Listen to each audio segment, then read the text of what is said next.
সুপ্রিয় দর্শক মণ্ডলী, আসসালামু আলাইকুম।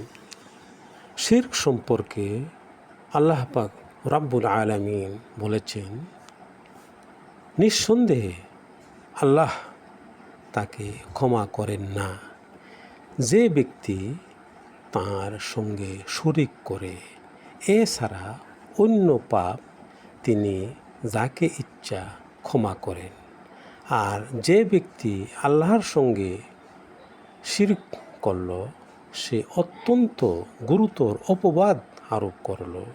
সূরা নিসা আয়াত 48। আল্লাহ তাআলা আমাদেরকে শিরক থেকে বেঁচে থাকার তৌফিক দান করুন। আপনারা সকলে কমেন্টে আমিন লিখুন। ইউটিউবে যারা দেখছেন, দয়া করে আমার চ্যানেলটি সাবস্ক্রাইব করে দিন। আপনারা সবাই ভালো থাকুন এই কামনা করে আজকের মতো এখানেই শেষ করি। আল্লাহ হাফেজ। সুবহানাল্লাহ, আলহামদুলিল্লাহ, লা ইলাহা ইল্লাল্লাহ।